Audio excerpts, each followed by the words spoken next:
नमस्कार स्टूडेंट्स। मैं डीके मिश्रा, आप सबका अपने एजुकेशनल चैनल लेवल मैथ्स पे स्वागत है। हम लोग रियल एनालिसिस पढ़ रहे थे। रियल एनालिसिस में हम लोग 5 से 6 लेक्चर्स पढ़ चुके हैं।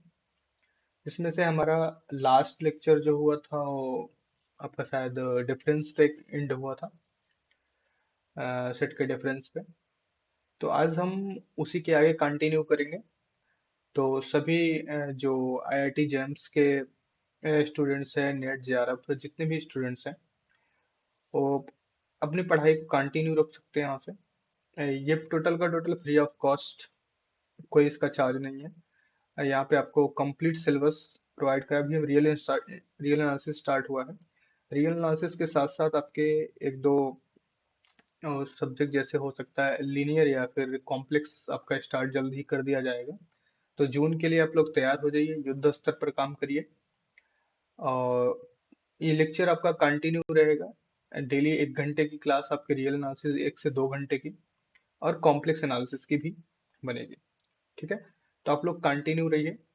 चलिए स्टार्ट करते हैं। इसके पहले हम लोगों ने डिफरेंस के मामले में डिफरेंस को पढ़ रखा था, इंटरसेक्शन पढ़ रखा, तो कई चीजें पढ़ रखा है। तो उसके कुछ इंपॉर्टेंट पॉइंट्स हैं जिसको हमको सीखना है, जिसको हमको, देखो, प्रूफ हमको नहीं करना, हमको इसको क्या करना, अप्लाई करना सीखना है। तो हम प्रूफ नहीं करा रहे हैं, आपको अप्लाई किस किस चीज की कहाँ कहाँ पे जरूरत पड़नी है, क्या क्या होना है, उसके बारे में हम डिस्कस करते हैं। ठीक है, तो आज हम सबसे पहला पॉइंट हमारा सब इम्पोर्टेंट पॉइंट्स।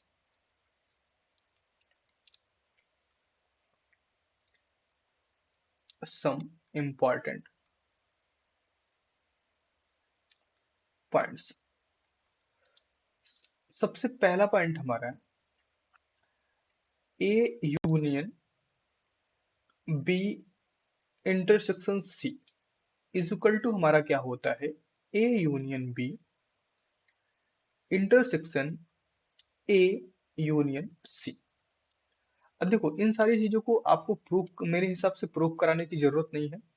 इन जहां भी ऐसी कंडीशन शो होगी, आप उसको डायरेक्ट डायरेक्ट अप्लाई कर सकते हैं। दूसरा पॉइंट आपका है A intersection B union C is equal to A intersection B union A intersection सी।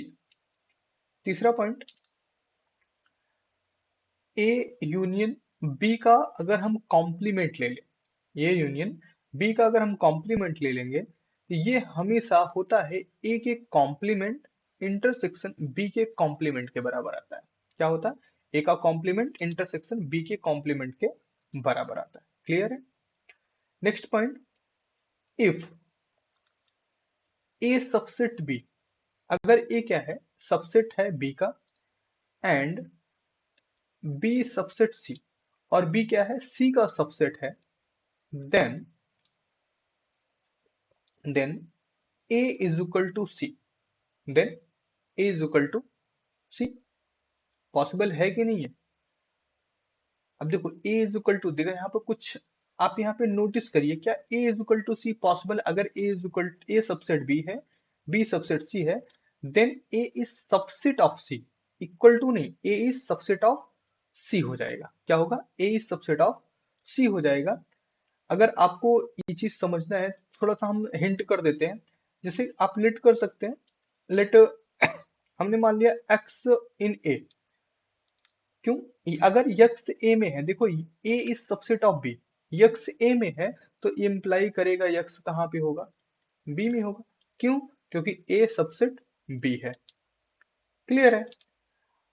अगर यक्स इन बी है, अगर यक्स इन बी है, तो यह इम्प्लाई करेगा यक्स इन सी के लिए। क्यों, क्योंकि आपका बी इज सबसेट ऑफ सी है, बी इज सबसेट ऑफ सी है। ठीक, तो इससे क्या रिप्रेजेंट होता है, क्या रिप्लाई होता है कि ए, सिंपल सी बात है, ए किसका सबसेट है, ए इज सबसेट ऑफ सी। ये ए इज सबसेट ऑफ सी हो जाएगा। क्लियर है, बातें समझ में आ रही हैं। ठीक, चलिए आगे बढ़ते हैं। नेक्स्ट पॉइंट, अगला पॉइंट हमारा फिफ्थ। फिफ्थ पॉइंट हमारा if if A subset B, अगर ए हमारा बी का सबसेट है, बी सबसेट सी, बी किसका, सी का सबसेट है, and C is subset of, C is, C थोड़ा सा बड़ा लिख देते हैं क्योंकि subset, C is subset of A, then A is equal to C. अगर ऐसी कंडीशन होती है, if A is subset of B, B is subset of C, sorry, and C is subset of A, then A is equal to C. Simple सी बात है, तो हमारा क्या हो जाएगा, ए is equal to C direct बोल दिया जाएगा। क्लियर है, बातें समझ आ रही है। चलिए नेक्स्ट पॉइंट की तरफ बढ़ते हैं। अगला पॉइंट क्या है, अब थोड़ा सा डिफरेंस की तरह, क्योंकि हमने डिफरेंस आपको ऑलरेडी पढ़ा रखा है, तो A difference B union C is equal to होता है A difference B union A difference C. Next point, अगर यही A difference B intersection C की बात करें, तो यहाँ पे A difference B intersection A difference C होता है। क्लियर, बातें समझ आई, डन। नेक्स्ट पॉइंट की बात करते हैं हम।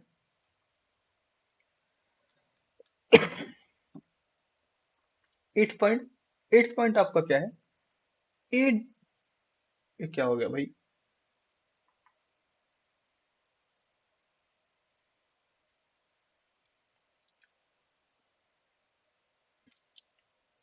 अगर लिखा गया ए डिफरेंस बी, क्या लिखा गया, ए डिफरेंस बी, तो ए डिफरेंस बी को हम इस तरह से भी लिख सकते हैं, A difference A intersection B भी लिखा जा सकता है। अब ऐसा क्यों लिखा जा सकता है, अब ध्यान से समझो, A difference B, A difference B की बात हो रही है, अगर x belong to A difference B अगर लिखा गया, इसका मतलब क्या, यक्स ए में तो बिलोंग करेगा, and x does not belong to B. Simple सी बात है। और अगर यक्स बी में बिलोंग नहीं किया, तो ध्यान से समझो, A intersection B, A intersection B की अगर हम बात करें, यक्स अगर बी में बिलोंग नहीं कर रहा है, तो x does not belong to A intersection B, x A intersection B में भी बिलोंग नहीं करेगा। और जब यक्स ए इंटरसेक्शन बी में बिलोंग नहीं करेगा, तो सिंपल सी बात है, x belong to A and x does not belong to A intersection B, नहीं कर पाएगा। तो सिंपल सी बात है, x belong to, x belong to A difference A intersection B, ये रहा। समझ आई बातें।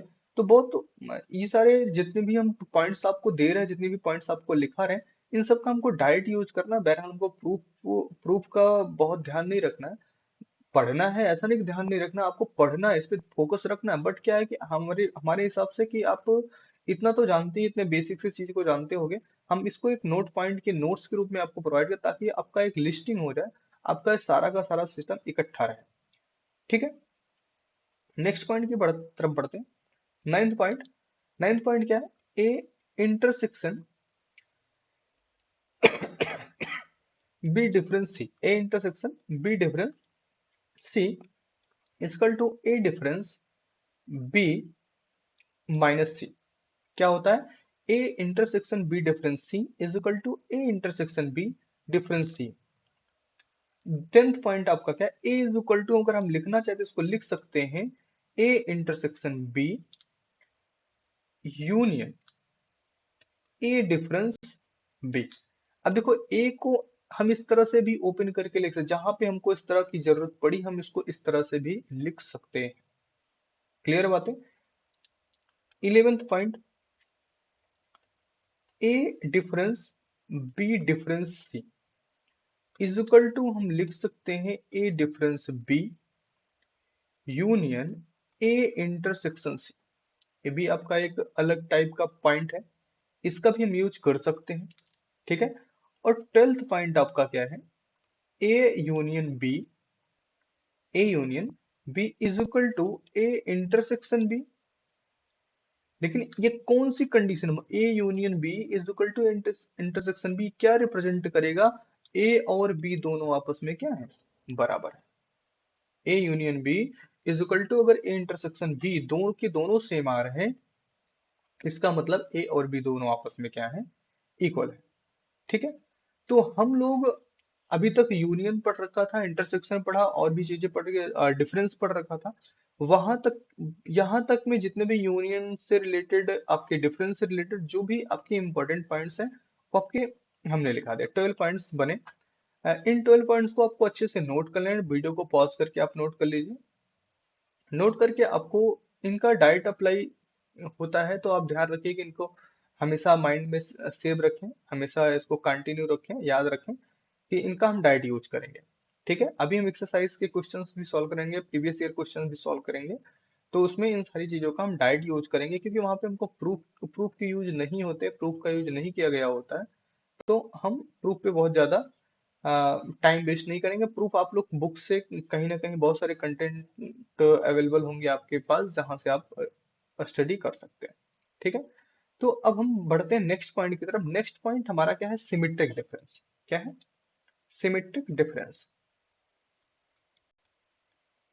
Symmetric difference. सिमेट्रिक डिफरेंस के बारे में बात करें। अभी तक हमने डिफरेंस के बारे में बात किया, तो थोड़ा सा चर्चा यहाँ पे साइड में कर देते हैं। डिफरेंस में हमने क्या है? ए डिफरेंस बी की बात किया। ए डिफरेंस बी में हमने क्या पढ़ा कि यक्स जो होगा वो ए में बिलोंग करेगा, and x does not belong to B. यही हमारा डिफरेंस था। यही हमारा क्या रहा? डिफरेंस। बट हमको यहाँ पे बात करनी है सिमेट्रिक डिफरेंस की। सिमेट्रिक डिफरेंस क्या होता है? तो सिमेट्रिक डिफरेंस के बारे में अगर बात करें, तो मान लेते हैं A and B are any two set, are any two set, two non empty set, two non empty set. हम मान लेते हैं हमारे पास दो ए सेट हैं, ए और बी। ए और बी हमारे पास दो क्या है? नॉन एम्पटी सेट है। Then the set, then the set A difference B union B difference A is known as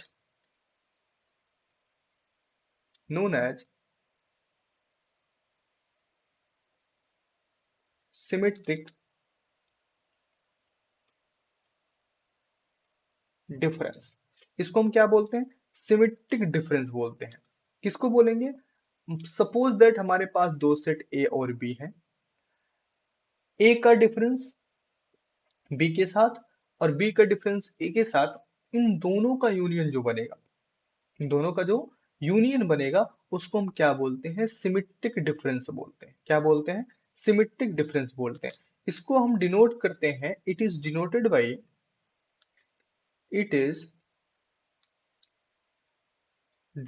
by A symmetric difference B. एक ट्रायंगल का शेप बना देते हैं बीच में, ए सिमेट्रिक डिफरेंस बी। इस तरह अगर इसको डिनोट किया जाता तो इस तरह से डिनोट करते हैं। क्लियर? तो सिमेट्रिक डिफरेंस क्या है? हमारे पास कोई दो सेट है, हमने ऊपर डिफरेंस पढ़ा, तो कोई दो सेट है तो उनका पहले पहले सेट से दूसरे सेट का डिफरेंस और दूसरे सेट से पहले सेट का डिफरेंस, दोनों का जो रिजल्टेंट होगा, उनका यूनियन का जो कलेक्शन होगा, वो सिमेट्रिक डिफरेंस कहलाता है। उनका क्या कलेक्शन जो होगा, क्या कहलाता है? सिमेट्रिक डिफरेंस कहलाता है। क्लियर? तो एक एग्जांपल से हम समझते हैं कि सपोज दैट हम एक एग्जांपल लेते हैं। एग्जांपल हमने ले लिया, let A is equal to, हमने ले लिया 1 2, या ए बी ले लेते हैं, ए बी सी डी। हमने ए बी सी डी ले लिया, ए बी सी डी ले लिया, ए बी सी डी ई। और बी इज इक्वल टू हमने ले लिया सी डी ई एफ और जी ले लिया। क्लियर? तो सबसे पहला काम क्या है? हमको ए डिफरेंस बी चाहिए और बी डिफरेंस ए चाहिए। तो ए डिफरेंस बी की बात अगर करें, तो ए के डिफरेंस बी में क्या हमको डिफरेंस क्या है? ऐसा एलिमेंट हमको चूज करना है जो ए में बिलोंग कर रहा हो बट बी में बिलोंग न कर रहा हो। तो कौन सा एलिमेंट होगा जो ए में बिलोंग करेगा बट बी में बिलोंग नहीं करेगा? तो C D E F, C D E ये तीनों तो बिलोंग कर रहे हैं, मतलब ए और बी दो एलिमेंट ऐसे होंगे जो ए डिफरेंस बी में आएंगे। बी डिफरेंस ए की बात करें तो बी में ऐसे कुछ एलिमेंट कौन से, एफ जी, एफ और जी हुआ। अब इनका union A difference B union B difference A का यूनियन जो होता है वही हमारा क्या होता है, सिमेट्रिक डिफरेंस होता है। वही क्या होता है, हमारा सिमेट्रिक डिफरेंस होता है। तो इस इन दोनों का यूनियन हमारे पास क्या आएगा, ए बी एफ जी। क्या आएगा, ए बी एफ जी। ये हमारा क्या हुआ, सिमेट्रिक डिफरेंस हो गया। क्या बन गया ये, सिमेट्रिक डिफरेंस बन जाता है। सॉरी, क्लियर, समझ में आ रही बात है। तो सिमेट्रिक डिफरेंस हमारा कौन सा बन गया, A difference B is equal to A B difference A is equal to F G. तीन दोनों का यूनियन हमने लिखा ए बी एफ जी, हमको प्राप्त हो गया। क्लियर है, A B F G, done. Symmetric difference समझ में आया। सिमेट्रिक डिफरेंस क्या है, सिमेट्रिक डिफरेंस के बारे में क्या बात हो रही है, ठीक। सिमेट्रिक डिफरेंस हम फिर से रिपीट कर दे रहे हैं, सिमेट्रिक डिफरेंस क्या है। सिमेट्रिक डिफरेंस बेसिकली अगर आप बात करें तो हमारे पास दो सेट हैं, ए और बी। दो सेट हमने लिया, नॉन एम्पटी सेट लिया। इन दोनों का पहले ए टू बी डिफरेंस, उसके बाद बी टू ए डिफरेंस का जो यूनियन होगा वही आपका सिमेट्रिक डिफरेंस होगा। सिमेट्रिक डिफरेंस से हम ए इस तरह से रिप्रेजेंट करते हैं, ए ट्रायंगल बी के फॉर्मेट में रिप्रेजेंट करते हैं। हमने एग्जांपल्स से आपको समझाया, ठीक है। चलिए आगे बढ़ते हैं, समझ में आया। चल, कुछ इसके इंपॉर्टेंट पॉइंट की बात करते हैं। Important point,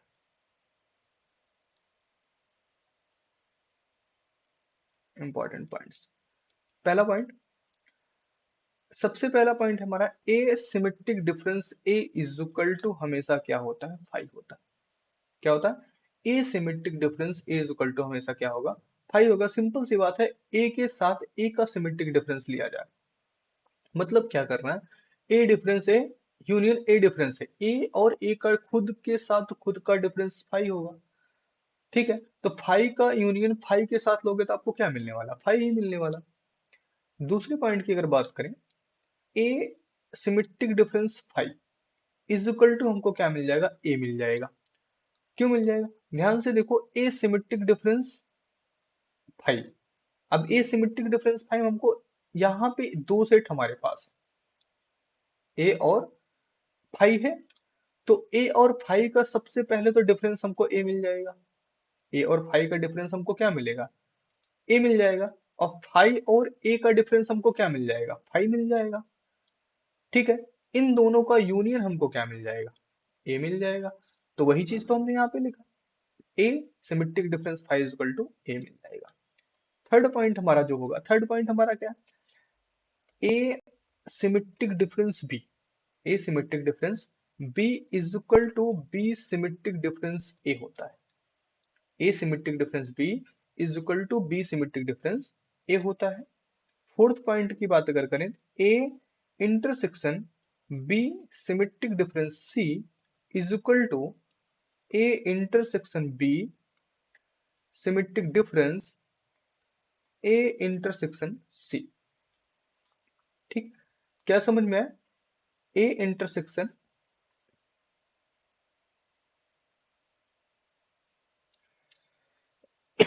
A intersection B symmetric difference C is equal to A intersection B symmetric difference A intersection C. Fifth वाला क्या, आपका A symmetric difference B, A symmetric difference B को और हम क्या लिख सकते हैं, इसको अगर हम लिखना चाहें तो कुछ न्यू फॉर्मेट में A union B minus A intersection B भी लिख सकते हैं। एसिमेट्रिक डिफरेंस बी को A union B difference A intersection B के फॉर्मेट में भी लिख सकते हैं।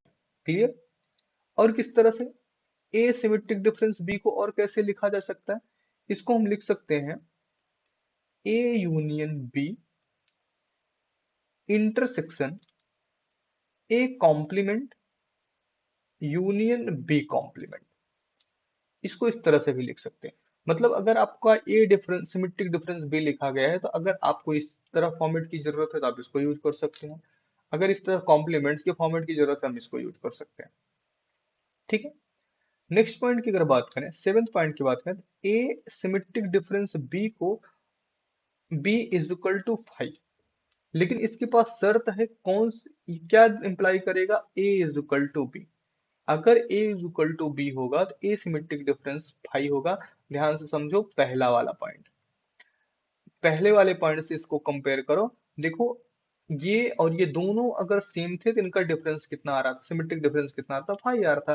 तो सिंपल सी बात है, A symmetric difference B is equal to 5 होने का सेंस क्या हुआ है, क्या इंप्लाई करता है, ए और बी दोनों क्या है, इक्वल है। ए और बी दोनों क्या है आपके, इक्वल है, सेम सेम है, उसमें कुछ भी चेंजेस नहीं है। क्लियर है बातें। आप वीडियो को पॉज करके अपने नोट पॉइंट को यहाँ से नोट कर सकते हैं। ठीक, चलें आगे बढ़ते हैं।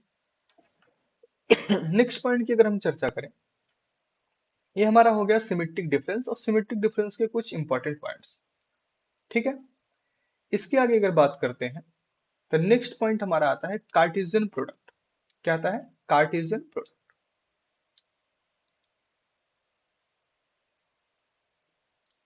Cartesian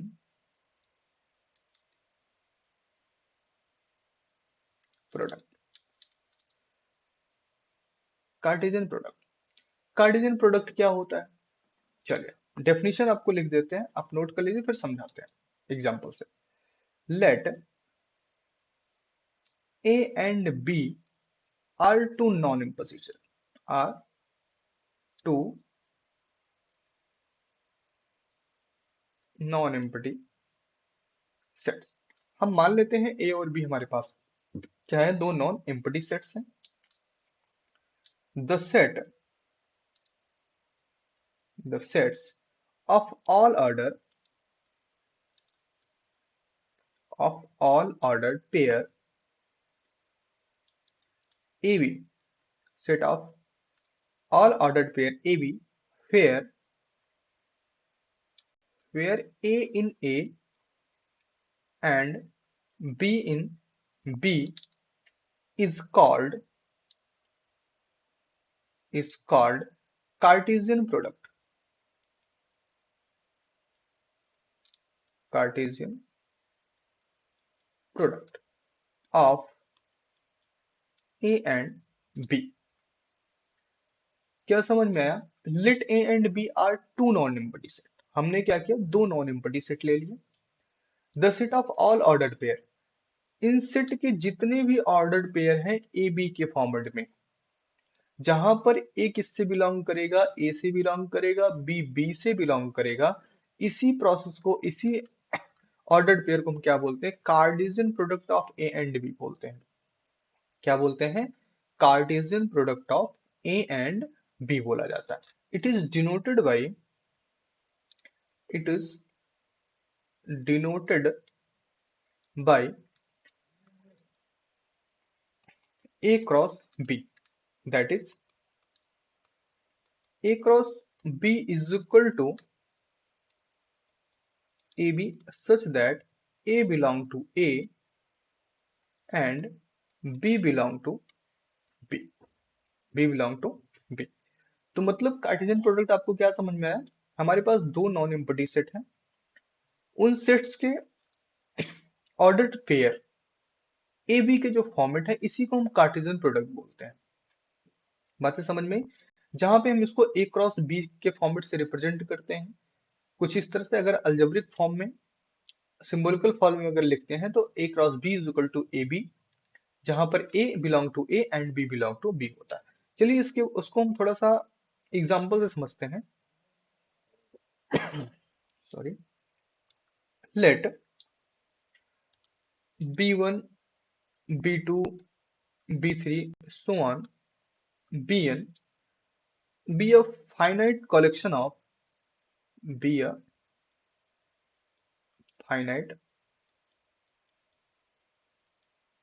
collection of non-empty sets, non-empty sets। हमने क्या लिया, b1 b2 b3 so on bn, कुछ क्या लिया, finite collection of non empty set के, मतलब फाइनाइट कलेक्शन है जो, जिसको हमने लिया बी से, b1 से लेके bn तक, ये फाइनाइट कलेक्शंस हैं किसके, नॉन एम्प्टी सेट्स के। अब बात आती है अगर हमको इनका कार्टेशियन प्रोडक्ट चाहिए, the Cartesian product of the Cartesian product of the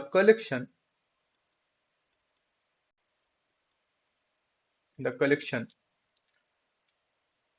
is, क्या लिखेंगे हम, B1 into B2 B3 so on Bn is equal to, हम इसको क्या लिख सकते हैं, B1 B2 B3 so on Bn such that B1 belong to B1, small b2 belong to capital B2, so on small bn belong to capital Bn।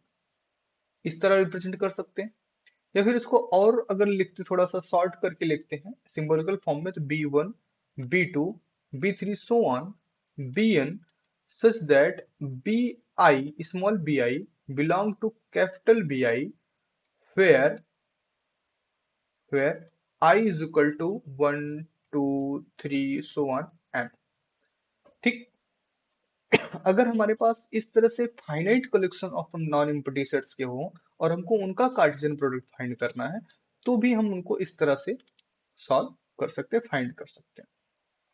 Clear है, बातें समझ में। कार्टेशियन प्रोडक्ट का, कार्टेशियन प्रोडक्ट क्या है, एक collection of elements है, pairs of element, जहां पे कंटिन्यू एलिमेंट्स आपके कंटिन्यू सेट से belong, corresponding element corresponding set से बिलोंग करते रहेंगे। क्लियर है, चलिए एग्जाम्पल की तरफ बढ़ते हैं, एग्जाम्पल लेते हैं।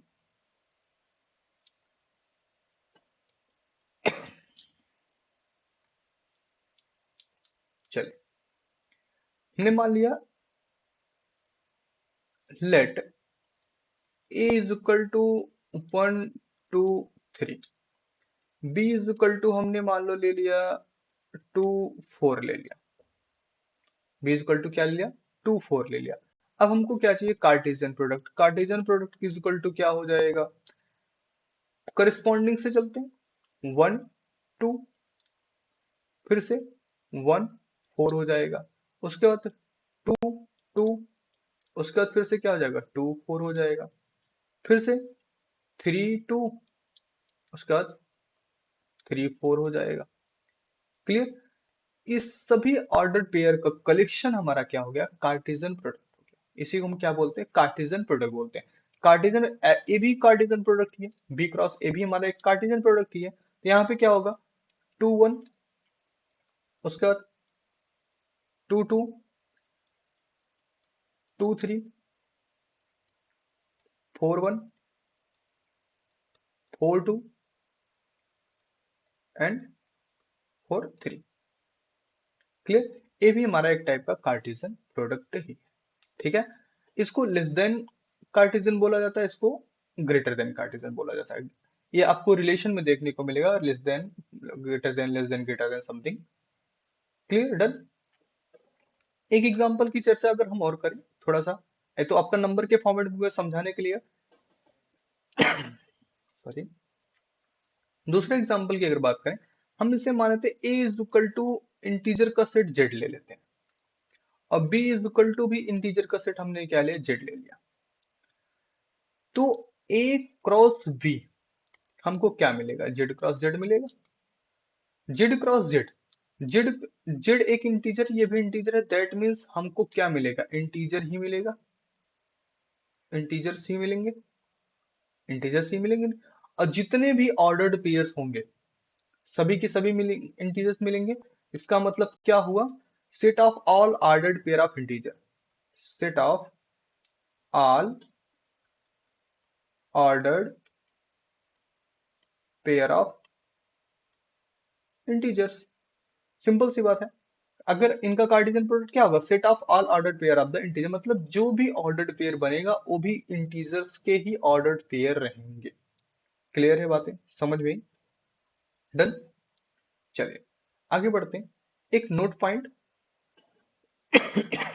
नोट क्या है, ध्यान से देखो, नोट फर्स्ट, नोट क्या है, let R be the set of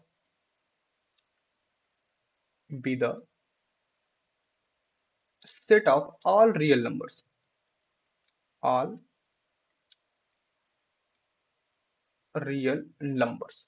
हमने क्या कर लिया, आर, एक आर लिया जो कि सेट ऑफ रियल नंबर्स है, set of all, then then R cross R, R cross R, यहां पे लिख लेते हैं R cross R is equal to x y, such that जहां पे यक्स बिलोंग करेगा आर में एंड वाई बिलोंग भी करेगा आर में। यक्स भी बिलोंग करेगा किसमें, आर में, और वाई भी बिलोंग करेगा किसमें, आर में। That means, that is R cross R is the set of all points in the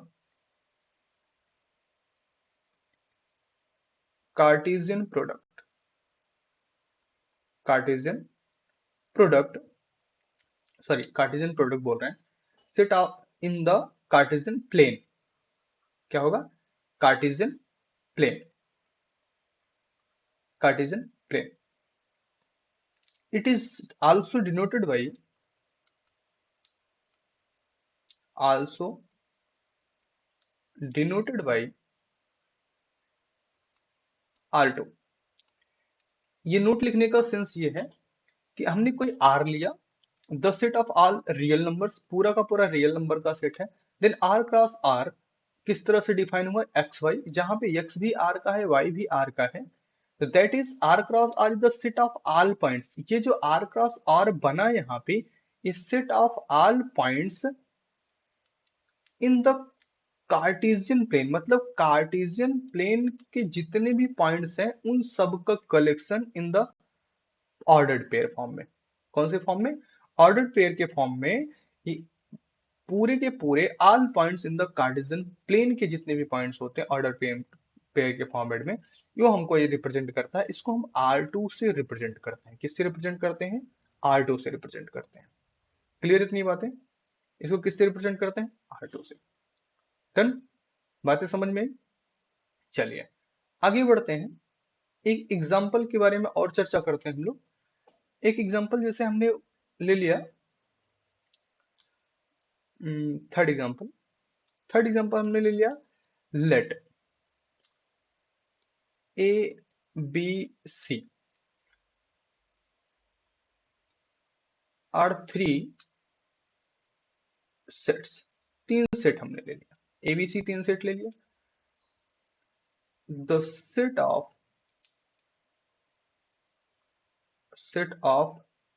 all all ordered triples, ordered triples A B C, जहां पर क्या होगा, where A belong to A, B belong to B and C belong to C. हमने तीन set लिए ABC, तीन set, the set of order triples, इनका order triples हमने बनाया एबीसी, जहां पे ए बिलोंग टू ए करेगा, बी बिलोंग टू बी करेगा, सी बिलोंग टू सी करेगा। दैट मीन्स दस, अगर हम इसको लिखें तो A cross B cross C, मतलब A product B product C is equal to, हम कैसे लिखेंगे, A B C, such that A belong to A, B belong to B और small c belong to capital C। इस तरह से represent करेंगे, ठीक है। तो इसी तरह अगर हम बात करें R की, इसी तरह अगर हम बात करें R की, रियल नंबर के सेट का, रियल नंबर के कलेक्शन का तीन ले लें हम, तीन R ले लेते हैं, तो उनके सभी all points of the Cartesian जो होंगे, जितने भी ऑर्डर ट्रिपलेट्स होंगे, उनको हम क्या बोलते हैं, उनको हम यूक्लिडियन स्पेस बोलते हैं। जब हमारे पास रियल नंबर के कलेक्शन का कलेक्शन इस तरह से बन जाए, चलो हम लिख के दिखा देते हैं आपको। हम्म, मान लेते हैं, चलो नोट बना लेते हैं, नोट। नोट में सपोज दैट हमने लिया, सीधा लिख देते हैं R, R product R is equal to, हमने बना लिया x y z, such that x belong to R, y belong to R, z belong to R. इस तरह से होगा, where R is, R is set of real number, real numbers, जहां पे are आपका क्या है, सेट ऑफ रियल नंबर्स। इसका मतलब क्या हुआ, that is R cross, R cross R is the set of all points, set of all points in the Euclidean plane, in the Euclidean plane, Euclidean plane, denoted by R3। इसको R3 से denote करते हैं। तो यहाँ पे हमारे कहने का सेंस सिर्फ मेन पॉइंट ये था, all point in the Euclidean plane. मतलब जब हम तीन set of real number, three set of real numbers का कार्टेशियन प्रोडक्ट लेंगे, जब आपके पास तीन सेट ऑफ रियल नंबर्स एक साथ यूज किए जाएंगे और उनका कार्टेशियन प्रोडक्ट लिया जाएगा, तो क्या रिप्रेजेंट करेगा, all points in the Euclidean plane, Euclidean plane के सभी पॉइंट्स का ट्रिपल्स रिप्रेजेंट करेगा। क्लियर, जिसको हम R3 से डिनोट करते हैं। किससे डिनोट करते हैं, जिसको R3 से हम क्या करते हैं, रिप्रेजेंट करते हैं, या फिर R3 से डिनोट करते हैं। क्लियर है, बातें समझ में आई? ठीक, चलिए आगे बढ़ते हैं। इसके कुछ, अब कार्टेशियन प्रोडक्ट हमने पढ़ा, तो कार्टेशियन प्रोडक्ट के कुछ इंपॉर्टेंट पॉइंट्स के बारे में हम चर्चा कर लेते हैं। सम इंपॉर्टेंट पॉइंट्स,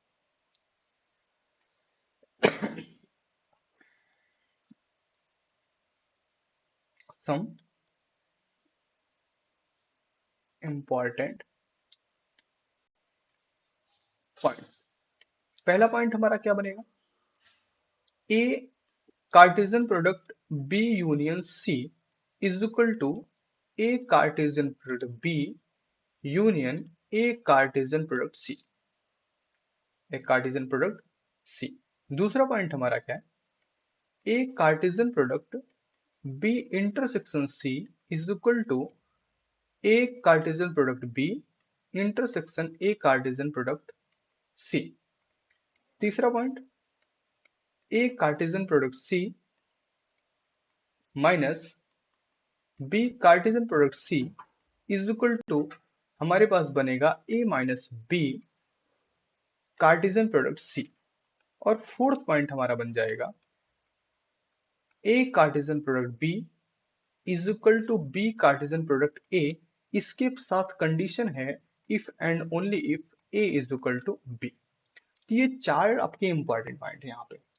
अब देखो इन सभी के प्रूफ्स हैं, ऐसा नहीं कि इन सभी के प्रूफ नहीं है, सबके प्रूफ हैं, प्रूफ दिए गए, बट हमारे हिसाब से कि आपको प्रूफ की जरूरत नहीं, आप प्रूफ को बुक से अच्छे से पढ़ लीजिए, समझ लीजिए, आप इतने एलिजिबल हो ना।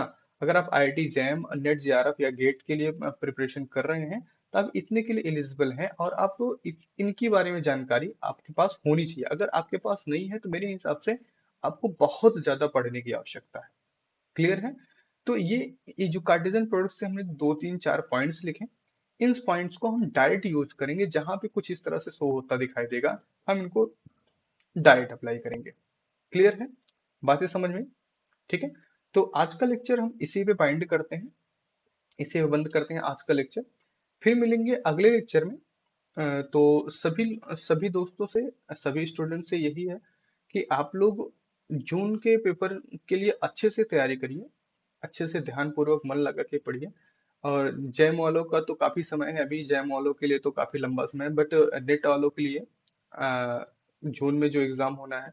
और अभी आप लोग को एक इन्फॉर्मेशन और प्रोवाइड करा दें कि डॉक्टर राम मनोहर लोहिया अवध यूनिवर्सिटी, अयोध्या का पीएचडी मैथमेटिक्स का फॉर्म इस समय चल रहा है, अभी शायद 20 लास्ट डेट है, 20 मार्च। तो जो भी स्टूडेंट इच्छुक हैं, जो भी स्टूडेंट पीएचडी के लिए एनरोल होना चाहते हैं, तो वो अपना फॉर्म फिल कर सकते हैं। सिलेबस भी बहुत ज़्यादा डिफरेंस नहीं है, थोड़ा बहुत डिफरेंस है दोनों के सिलेबस में। जैसे हम लोग नेट के लिए पढ़ रहे हैं, जेएम के लिए पढ़ रहे हैं, जेआरएफ के लिए, तो इनके सिलेबस में भी बहुत ज़्यादा डिफरेंस नहीं है। पोर्शन आपके वही, बस एक चीज़ उसमें एक्स्ट्रा हो जाती है, मैथमेटिकल, सॉरी, मैथडोलॉजी उसमें एक्स्ट्रा हो जाता है। तो मैथडोलॉजी ये भी आपको उसके लिए पढ़ना पड़ेगा। तो मैथडोलॉजी की बुक आप अ, खरीद लिए। कोठारी की एक बुक आती है न्यू एज पब्लिकेशन में शायद, तो मेरी तरफ से प्रेफरेंस है उसकी बुक का। अच्छी बुक है, कोठारी की है। हाँ, न्यू एज पब्लिकेशन में लिखी गई है। उसके पुराने नए कोई भी बुक्स आपको मिल जाए, तो मैथडोलॉजी के लिए, रिसर्च मैथडोलॉजी के लिए उस बुक को आप ले सकते हैं। उसको आप पढ़ते रहिए, साथ में आप अपने पोर्शन को कंप्लीट करते रहिए। क्लियर है? तो चलते हैं, आज का लेक्चर यहीं पे बाइंड करते हैं। मिलते हैं फिर से अगले लेक्चर में। आप लोग अपने दो, अगर लेक्चर समझ में आता है तो आप दोस्तों के साथ शेयर करें, लोगों तक पहुंचाएं। इसका कोई भी चार्ज नहीं है। आपके अनदर कोचिंग्स में बहुत सारे 50-50, 60-60 हजार चार्जेस हैं। तो आपको सारे प्रीवियस ईयर्स के क्वेश्चन, जितने भी थ्योरी है, सब कुछ सब प्रोवाइड की जाएगी। उसके लिए आप निश्चिंत रहिए। Okay, thank you.